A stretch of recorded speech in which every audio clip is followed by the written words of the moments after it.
Before we bring Jeff up to do his concluding speech and challenge, I get to spend a few minutes with you guys talking about leadership. And we talked earlier about how important leadership was. Some of you guys are probably sitting there going, I hope I can become a leader. I wish I could become a better leader. And I hope I can build some leaders, right? There's some people who be thinking that way. And a lot of you guys go, I got this. I know how to do all this.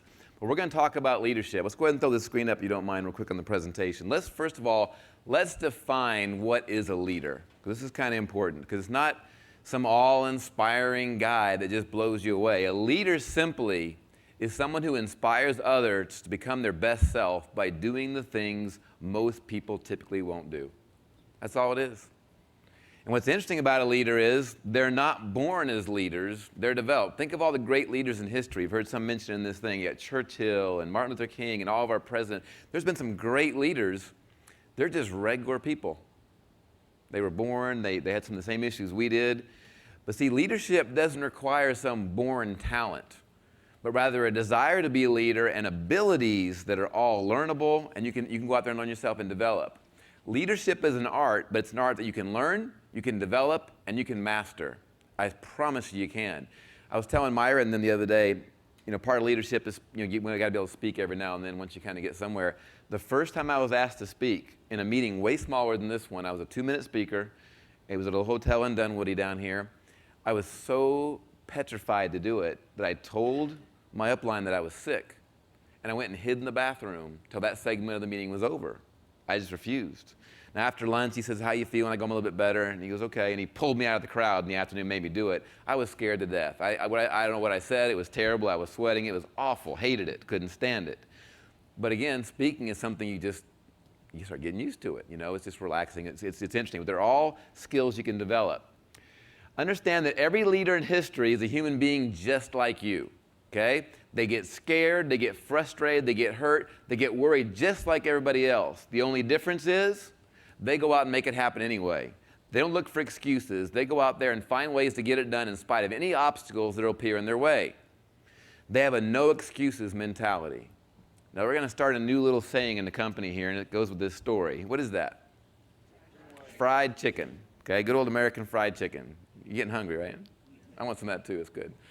There was a guy one day, his lawnmower broke, okay? And he wanted to borrow his neighbor's lawnmower. And he went over, he knocked at the door. He said, hey, can I borrow your lawnmower? The neighbor says, no, you can't. I'm frying chicken tonight.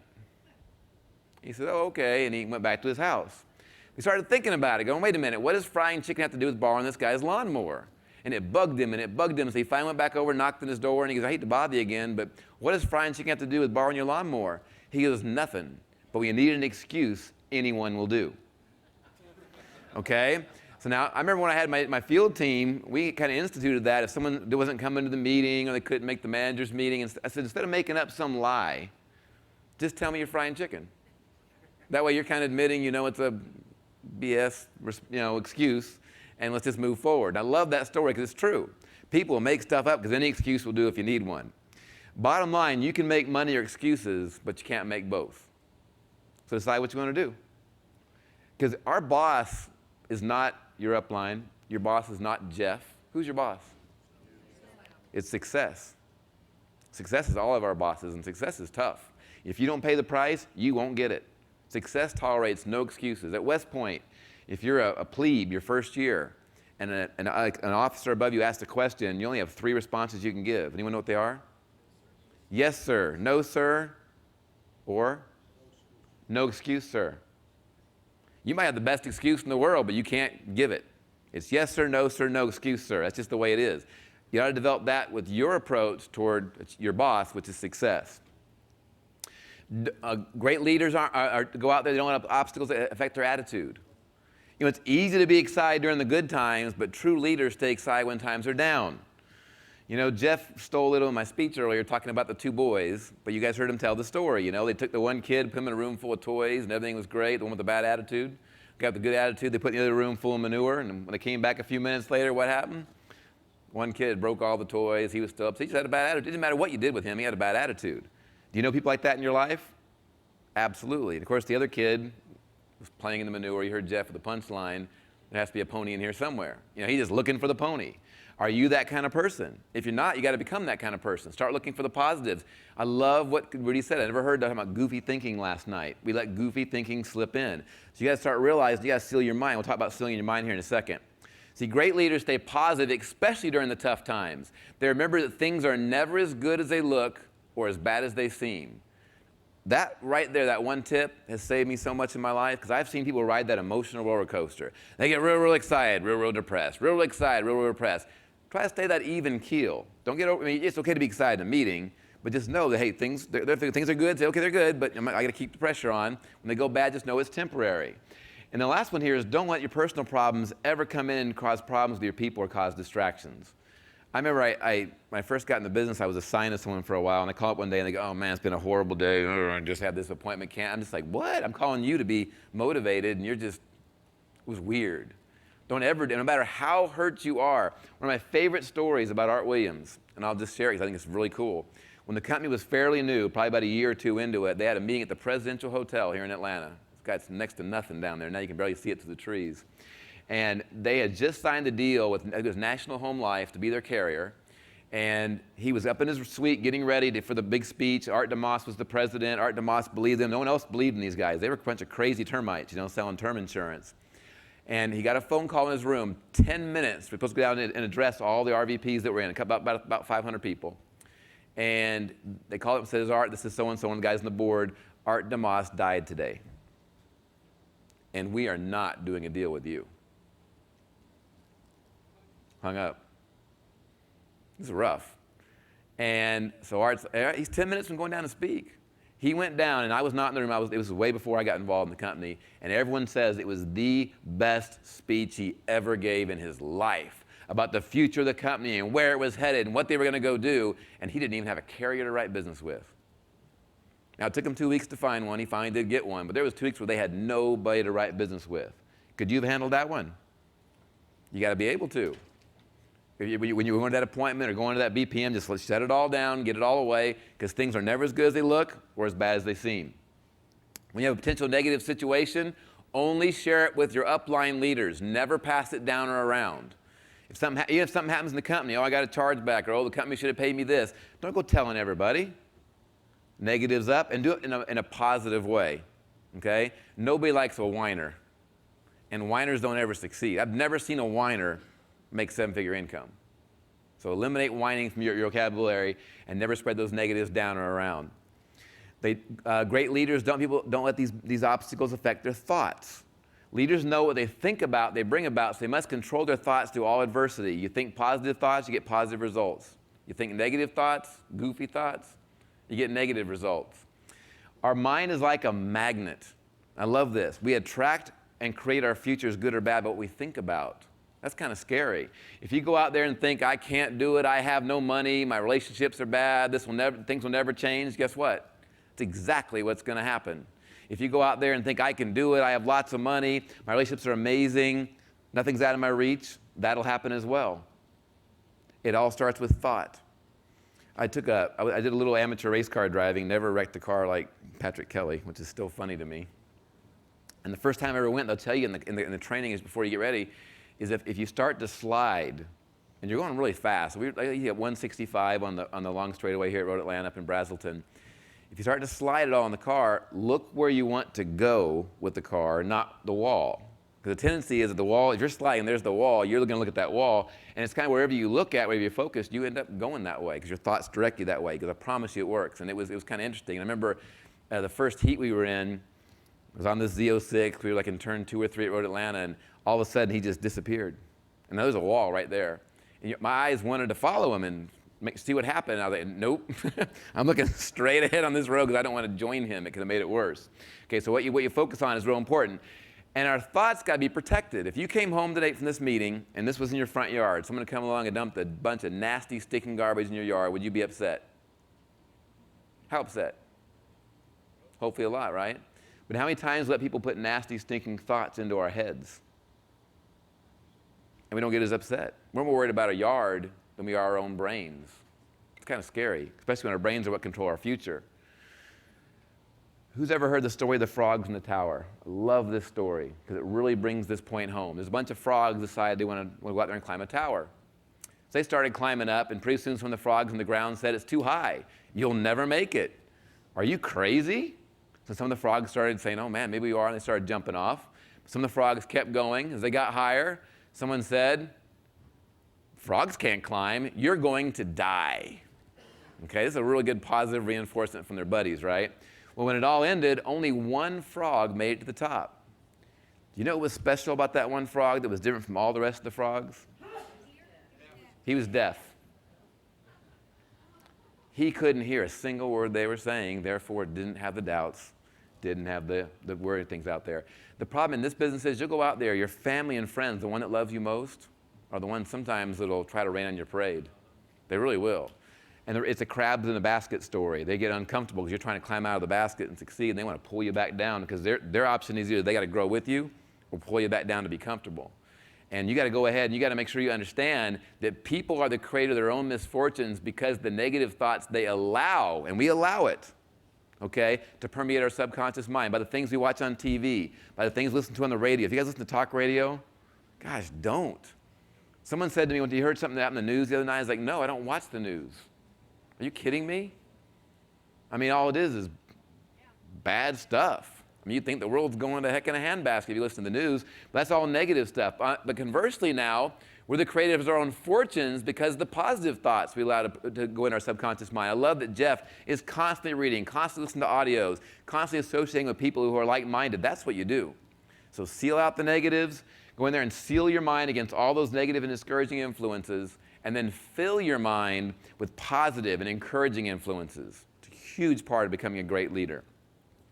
Great leaders don't let obstacles affect their vision. They stick to their long-term vision no matter what. And there'll be some detours along the way, but they stick to that vision.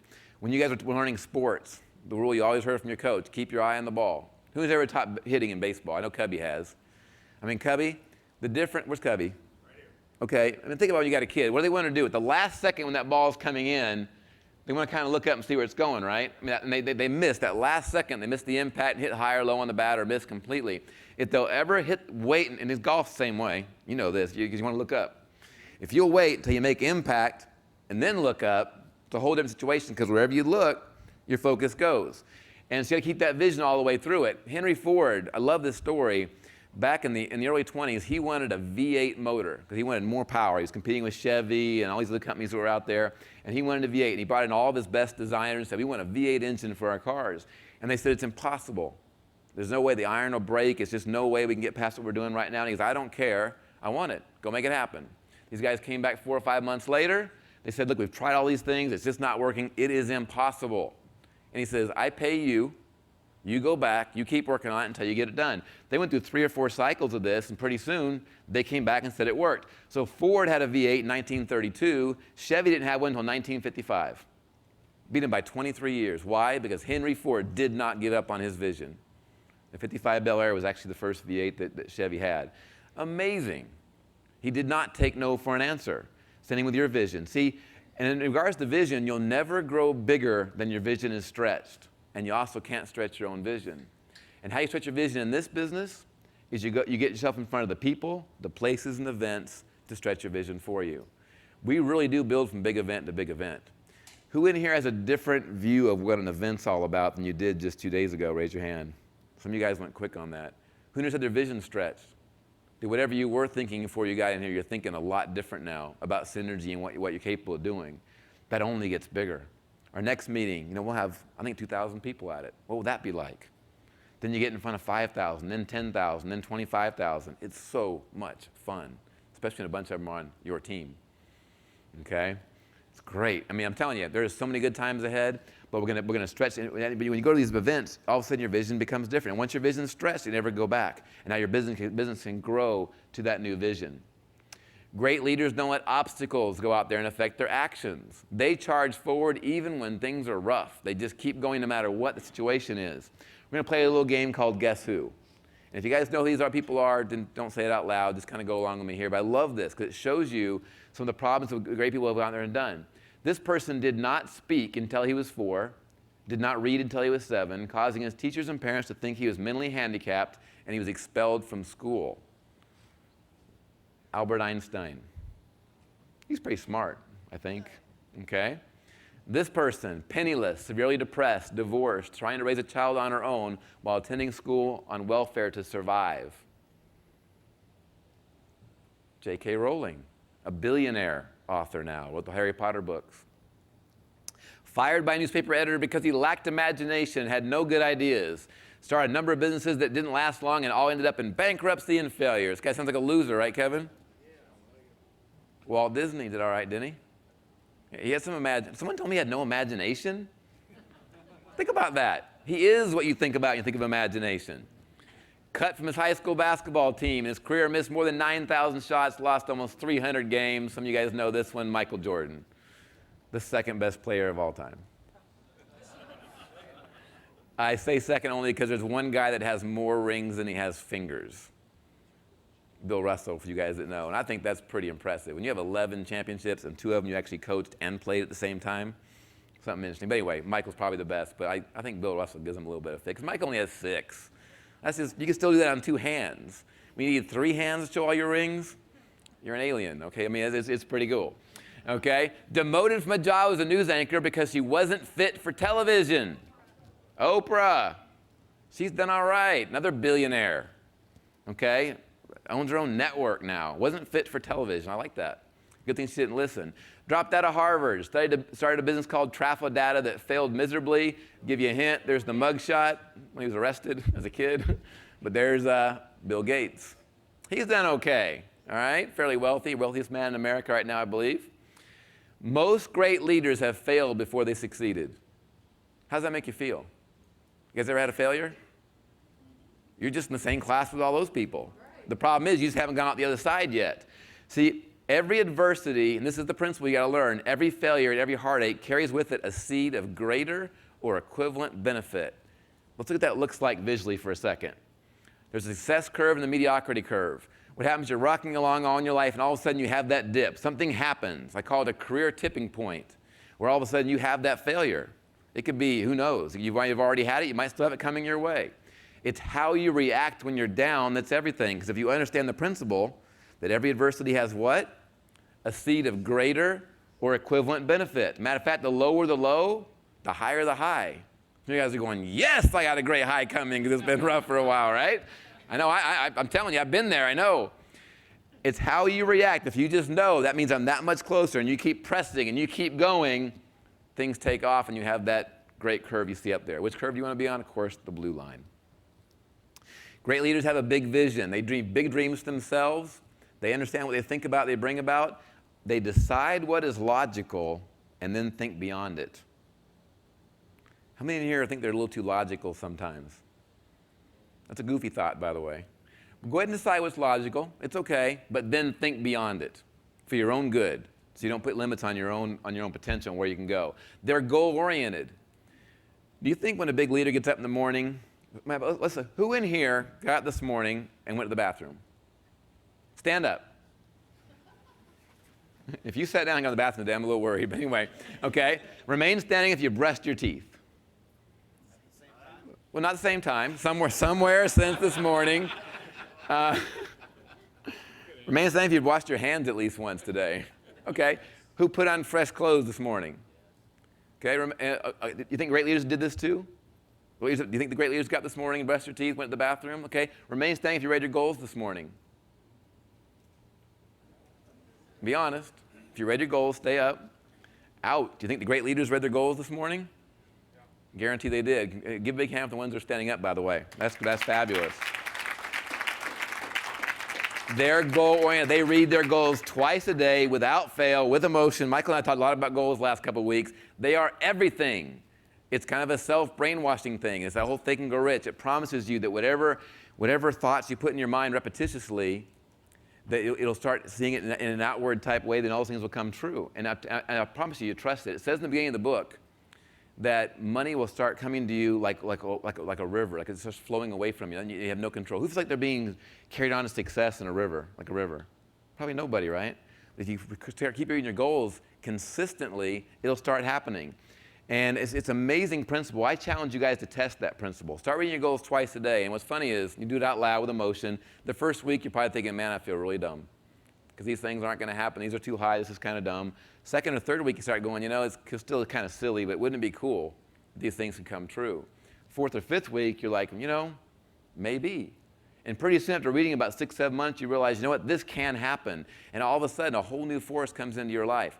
I remember early on, when we first started World Marketing Alliance, I had the first office in the company. We were killing it in Atlanta. We had big crowds. Things were going great. The CEO of our company came to me and he says, let me ask you a question. Why aren't you building in other states? I said, well, I haven't thought of it. He said, exactly. And he walked away. I was like, great, life lesson 4,679.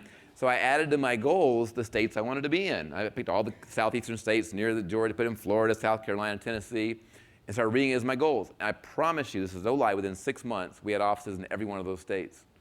Weird phone calls started coming in, like, yeah, I'm in South Carolina, would you come up? And I got your name, and then this guy would refer somebody, or someone was moving, and I'm just like, and I didn't even go there. I tell people, I'm not coming to your place, you have 50 guys in a room, I'll come.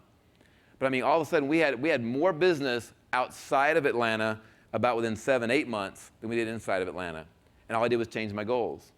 Then I realized I was really stupid, because I should have put all 50 states in there, right? Because we were in all 50 states. So you only limit yourself by what you think and what you put in your goals. So be very goal-oriented. Always be a student of leadership. Great leaders don't just read, they study the synergy format system. They learn it inside and out. They become masters of the system, and they build leaders that do the same. My favorite quotes is, it's what you learn after you think you know it all that really matters. I'm still learning. I will always still be learning. I will die still learning. Jeff's still learning. Rich Stolley's still learning. I had someone tell me, I got this. I got this all figured out. I'm like, you don't got anything figured out. You got the dent. Now it's time to go out there and get this thing really refined and go. Leadership is a continuous process. It never ends until they put you in the hole. They're always student leadership. Leadership's a continuous self-improvement thing. You're always trying to be better you. Be dedicated to continual personal and professional development. Always be teachable and coachable. Be a student of the system and success. Once you start having the mindset that everything can teach you something and everybody can, it's weird what starts happening. You'll be sitting in a kid's movie with your child taking notes. You ever seen that movie Tales of Despero about the little mouse? Oh yeah, that movie, I had like a page of notes on my phone. I was kind of hiding in the theater. It's amazing some of the principles that are in that movie. You'll see them all. Matrix, there's a lot of good things in the Matrix. You start realizing you can learn from anywhere. One of my best marketing campaigns we ever did, I was coming off a cruise ship one time and I saw it on a sign. I was like, we can change this. Oh, this will be great. So you'll always be learning. It's a continuous process. Great leaders strive also to be servant leaders. They're people. That hurt. That wasn't one of our guys. Hopefully it was hotel staff. Sorry. Who can be trusted, respected, and will follow their lead. Strive, and I love, and I know Myra's big about this, to be a king maker, not a king. I've mentored a lot of people. One of the guys I mentored in the company before last, we went from 0 to $2.3 million in about 18 months in income. He just wanted to learn this thing. But I warned him. I warned people along the way. I said, if you really want to do this, here's some things you got to do. Save at least half what you're making. Once you get to the fun incomes of 20, 30, 40 grand a month. I said, and realize, though, you are a servant to your people. Don't start being the king. As soon as you do, there's a real thin line between long live the king and down with the king. And you'll find that line and no one will want to follow you. And I'd remind them, and people still forget because their ego goes to their head. They start, I'm making $1 million a year. I don't need to listen anymore. I'm the king, and there it goes, and they just back down. Rich Stolley's been great. He's always been a servant leader all the time. Puts his family first. And so, yeah, don't be a king maker. Be a king maker. Become selfless. Never say it's my team or I did this. I love when Tom got his award last night for MVP. What did he say? My team did it. Now, he really means that. It's not just something he's saying to be nice, but it's our team. It's we did it. Take I and my out of your vocabulary. Have a do-it-first leadership mentality. Become a master copy worth duplicating. Your leaders are watching and they'll duplicate everything you do, good and bad. That's why I love Jeff being the leader of this company. Is he a do-it-first leader? You can ask his wife. He's out all the time. He's seeing clients. He's recruiting. He just never gives up. I don't want to follow someone that was a never was or a has been. I want someone doing it right now. And that's one of the biggest problems with any of our so-called competitors. They don't have any leaders that are doing anything. I guarantee you most of those leaders haven't written an app in 15 years. Haven't sat down in a situation with a personal recruit in 15 years. They'll go on the stage and make their speech, and then they'll go hide. They think that's leadership. I love Jeff's style of leadership. That's what works. Build a big team, save big money, results give you leadership power. Success replaces all arguments. You got to write that one down. That's worth writing down. Success replaces all arguments. As we get to close here, I want you to visualize the leader you'll become and go ahead and think, look, and act the part until it becomes reality. I mean, you need to go ahead and think, man, if I'm already making $2 million a year and I have a team of 10,000 people, how would I have dressed today? How would I sit in my chair? How would I act? What would I do on the breaks? What would be our approach? How would I think about it? And start thinking that way now, or you'll never become that way. Don't say, once I get there, I'll start doing that. That's not how it works. One of my favorite examples, they call it the Soviet experiment. The Soviets, when they went out for it was the 80 Olympic Games, they took 4 groups of athletes. And in group 1, these people trained 100% of the time. That's all they did. Group 2, they went out, they visualized what they were going to do. Let's say they were bobsled. They'd visualize, close their eyes, they'd visualize digging their cleats in the snow, pushing that bobsled, going down the run, visualize each turn in real time, try to visualize that run. Group 3 visualized 75% of the time and trained 25% of the time. And Group 4, all they did was visualize. They didn't train at all. It's interesting. The results would be real interesting, right? Which group do you think did best?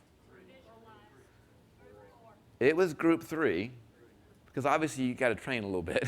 There's some muscles involved in being an Olympic athlete, and there's some there. But it's interesting how that worked. Who would be number 2? It's Group 2. They were second, because again, you got to train, do a little thing. Which one's third, though? The ones that visualize, the ones that train. This is interesting.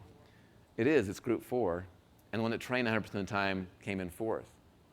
That's the importance of visualization. One more story on visualization that I love, and I can't remember his name. I'll need to look it up. There was a guy, he was a POW in Vietnam. 5 years as a prisoner, he was stuck in a cell. And he realized early on they could take everything away from him, his freedom, his ability to go anywhere, and it was a rough situation. He couldn't barely even stretch out, it was so bad. But he realized they couldn't take away his ability to fix his attitude and his thoughts. And before he left, he was a regular handicapped golfer like a lot of us, not like Paul here that crushes the ball and does all these fancy stuff. He'd shoot like 104 to 110. He wasn't a very good golfer. But what he'd do in that cell every day, because he had nothing else to do, is he'd visualize the local golf course where he had played, getting out of his car, the smell of the fresh grass, and he'd getting out, getting his bags, getting his cleats on, walking to the first tee, teeing his ball down in the warm grass in the sunshine, addressing the ball, drawing back, hitting it, watching the shot. He'd visualize taking the steps down to that shot, second shot, and he visualized in his mind, it was pretty much like a 69 or 70, because if you're going to visualize, you might as well have some really wicked shots going on. If he got in trouble, he'd have some cool, life-changing sand shot to hold it out or get it real close. And he would actually, in his mind, because a round of golf takes about 3.5, 4 hours if you're fairly good, and he'd spend 3.5, 4 hours a day playing golf every day in his mind in a cell in Vietnam. It's interesting. And they beat him, and he was tortured, and it was a rough situation. When he finally got released and went home, and he was emaciated, he was in rough shape, but he decided to go play golf, almost the first week he was home. And he went to that course, got a little rental set because he didn't have a set of clubs, and he went out there, and there's a guy who had never broke 100 in his life, and he shot a 78. Emaciated. Why? Because he visualized. He had played that course so many times over the last 5 years in his head. So how important is it for you to visualize the leader you want to be? And to go ahead and think and act that way now. And that's what you do when you read your goals. And if you're not reading your goals, honestly, do a little self-check for a minute. How much a day do you spend visualizing the leader you're going to become and reading your affirmations and your goals? If it's 0, how scary is that? You're like the athlete that's just training, and odds are you're not training very hard anyway, okay? But go ahead and visualize and train, do both, and blow this thing out. And go ahead and think and act that way now. Then there's power in that.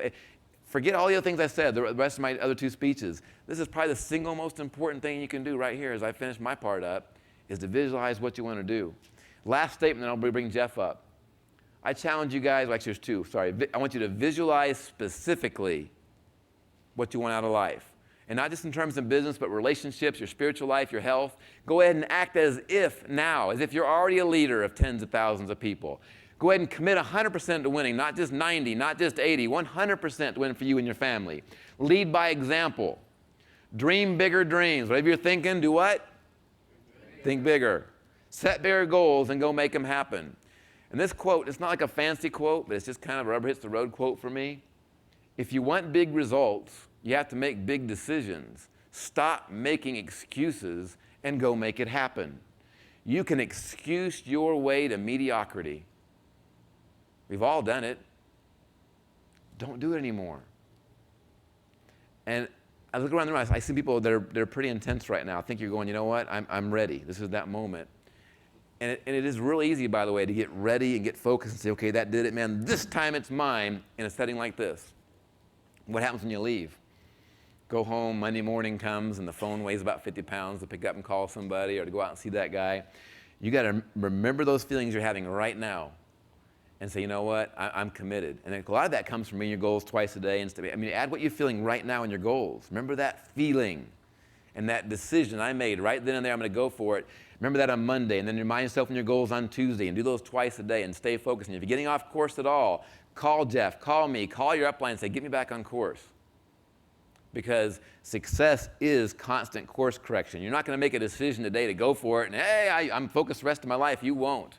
When the Apollo 11 mission went to the moon, they were off course 90% of the time. 90%. And they still got to the moon, by the way. How'd they get back on course?